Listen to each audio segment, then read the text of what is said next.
filter, and we take for every value in the picture and every value in the filter, we just multiply and add. So once again, we're adding products. So the formula is down there, and that way we produce the first value. Then we slide the filter over by 1 pixel, and we perform the calculation again, producing the next value. And then we keep sliding, producing values, sliding, producing values, sliding, until finally we produce something called a feature map. So what I was doing here was applying the so-called Sobel filter to the picture, and the Sobel filter is something that can detect vertical edges. So as you can see, when I produce my feature map, I have drawn it on the bottom, so I have these values zeros and a bar of 20s and another column of zeros. I have a feature map showing that there was something in the middle of that picture. And that something was the vertical edge that's in the middle of the input data. So through this convolution operation, I created a feature map showing where in my picture all the vertical edges were. And that's how I can detect this simple feature, vertical edge. If I have more feature maps, I can detect other features. I can detect horizontal edges or edges that go diagonally across the region.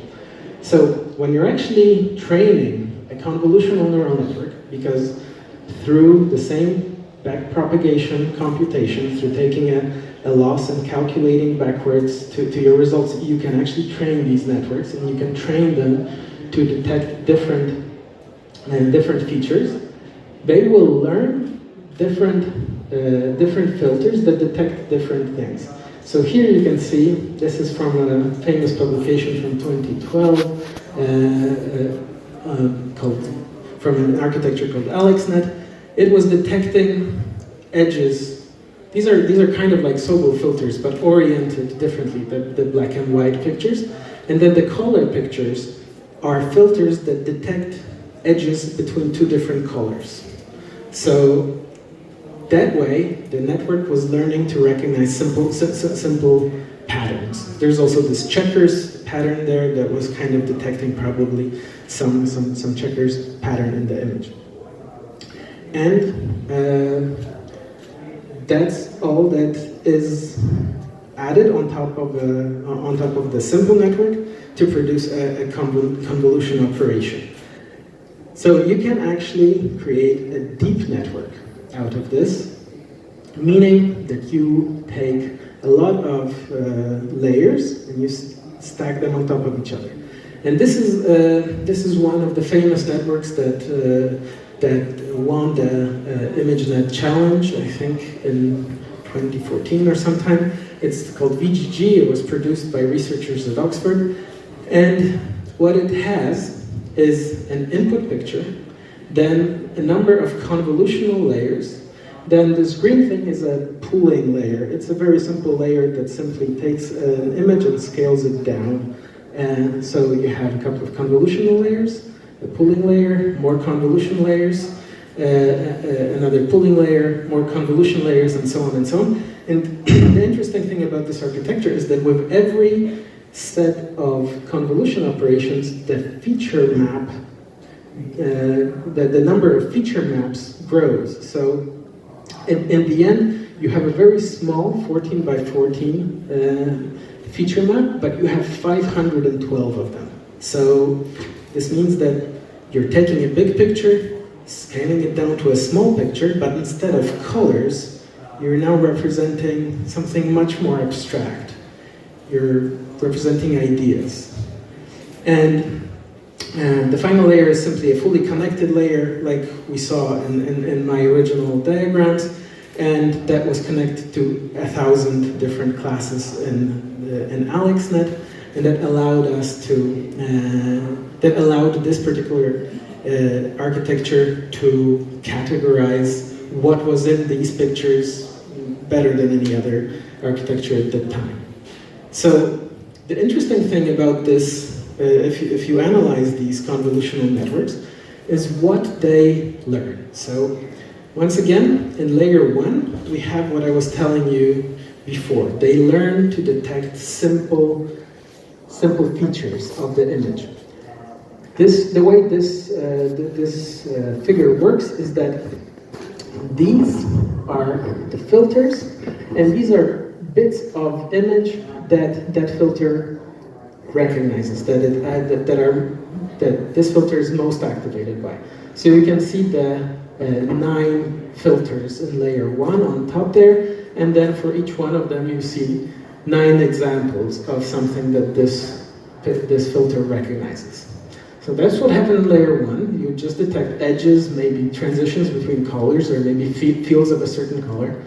But then you go down into the next layer, so you kind of go down into the network, go further down into the network, and you see more complex filters that are being learned. And these recognize more complex patterns. Not just edges anymore, now maybe circular shapes, or some stripy shapes, or just, geometric shapes of any kind. And then you go further down into the network, and you see that it's learning more and more complex patterns. Not just geometric shapes anymore, but already objects, like wheels of a car, or maybe silhouettes of a person, or, I don't know, legs of some sort, of one of these. And as you go down, deeper and deeper into the network, the features that the network is learning are more and more complex. And until finally you see a definite dog detector, a person detector, a cup detector.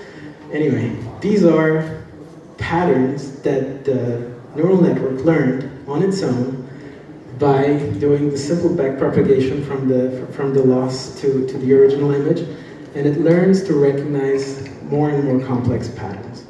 So this is pretty impressive that it learns all these things, and it has a lot of applications. It allows us to do quite a lot of things.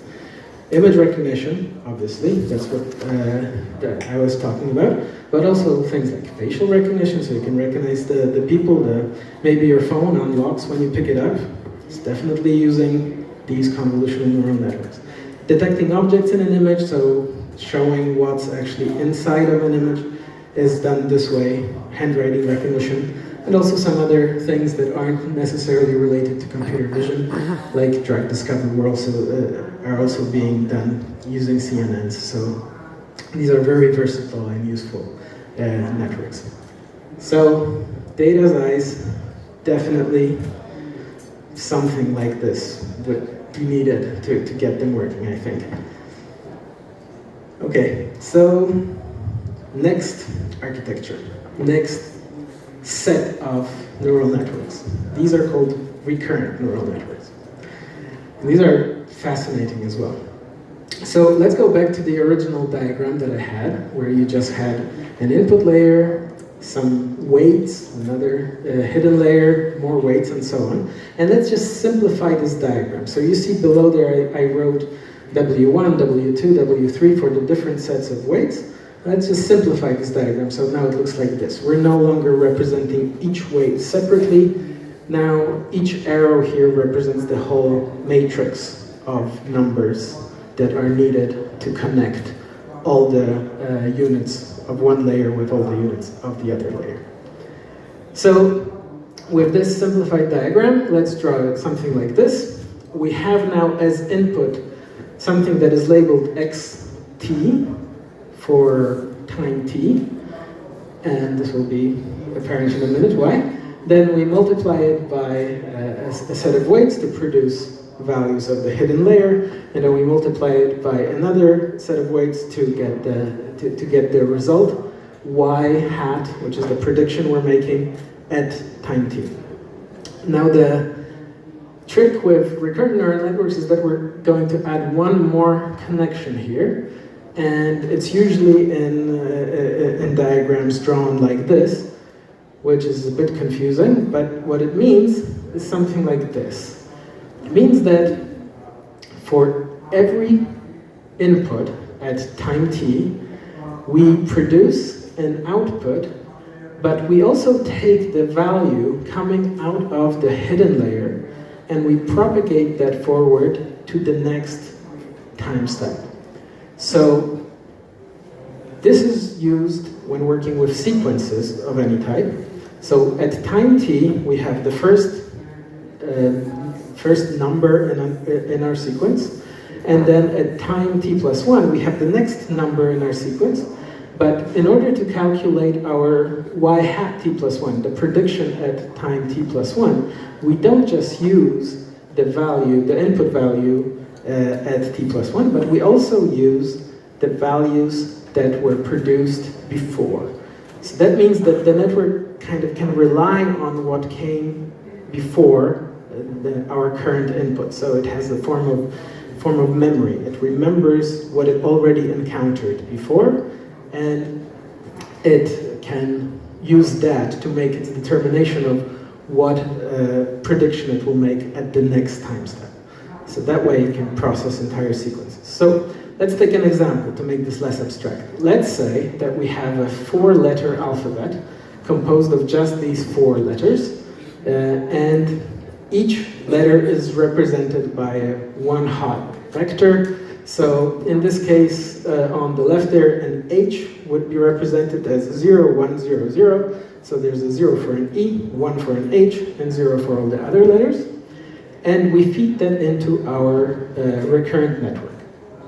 And what would it produce? Well, if it was already trained, maybe it would produce an E.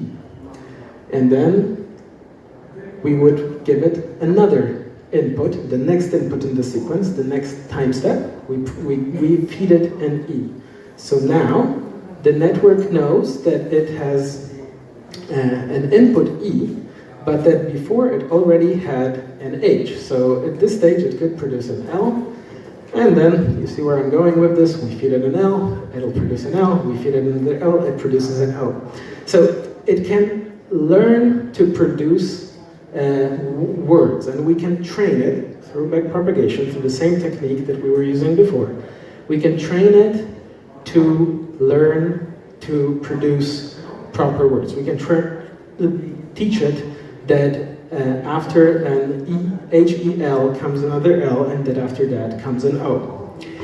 And actually, this is not very difficult to do. There are tutorials online that show you how to do this. And you can train a neural network to learn text, learn how we write. And if you feed it all of Wikipedia, then it will learn all of Wikipedia, and it will learn to write Wikipedia articles. And this is one of them, coming from a famous blog post by Andrew Karpathy on the unreasonable effectiveness of RNNs. This is text produced by such a network. Now, if you look at it, it looks like text. It has words, it even has all those Wikipedia markup symbols properly put in place. It just doesn't make any sense. But the network learned what text looks like, and it learned to produce text. It didn't learn the meaning of the text. I guess it would have to be more complex than that. We're not there yet. But it learned to produce text. And that is quite interesting in its own right. So recurrent neural networks are really, really interesting and very powerful. And they can do quite a lot of things. So here's another example of what a recurrent neural network can do. Instead of just going letter by letter, we can give it sequences of, we can give it sentences as sequences of words.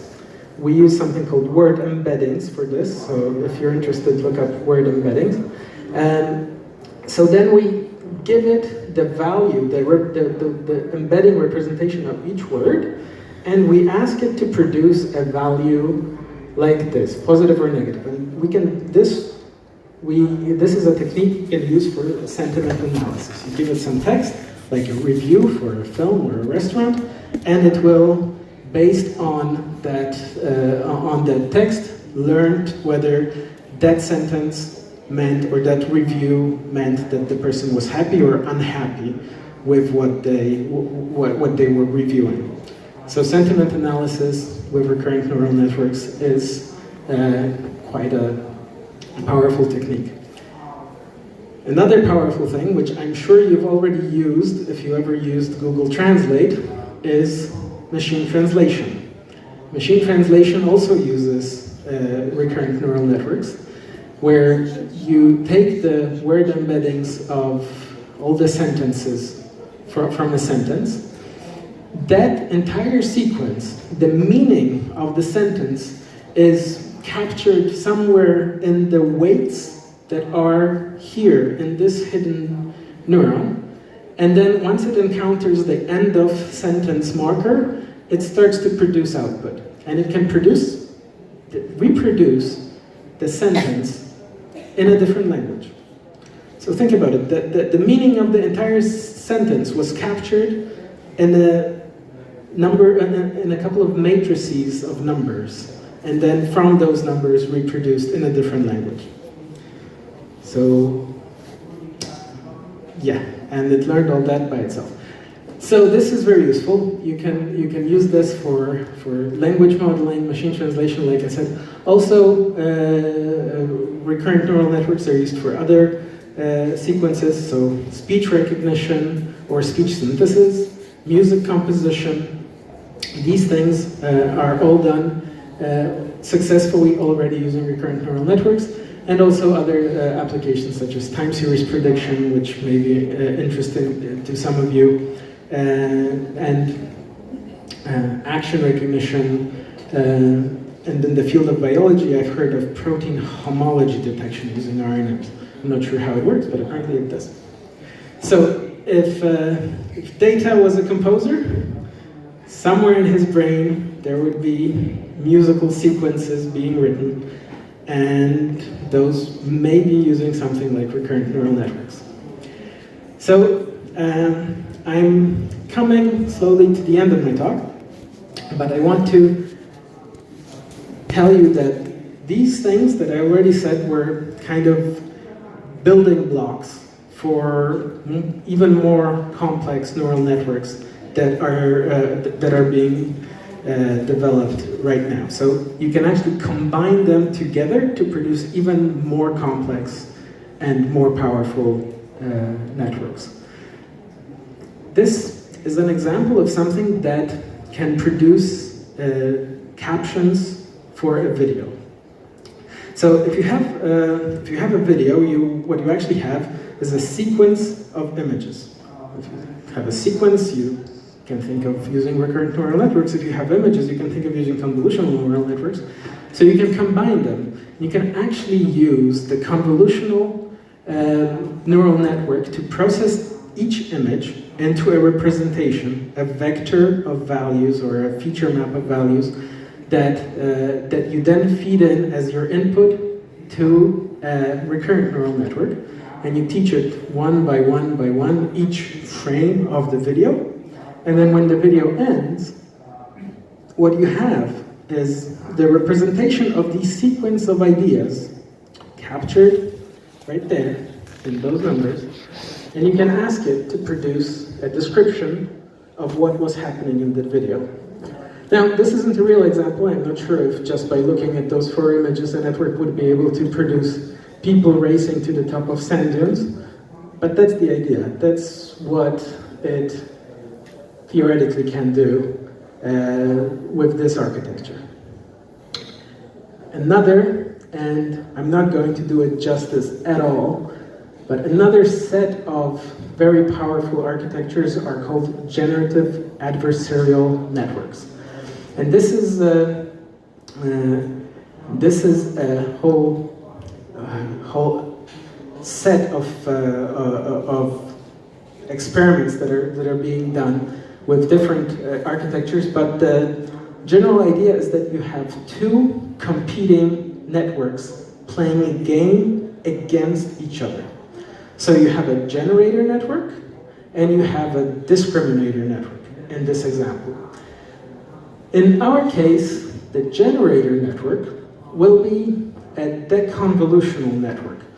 Now, this is going to be a very simple explanation, but you can think of it like the inverse of the opposite of a convolutional network.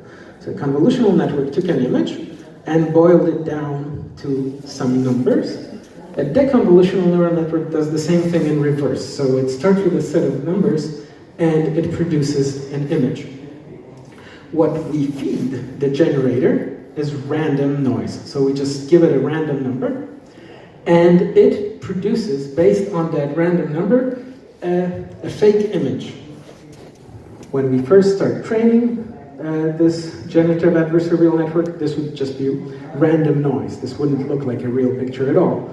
But we then use a discriminator network, which gets either a real image or one of those fake images generated by the generator. And its job is to decide, is this a real image or a fake image?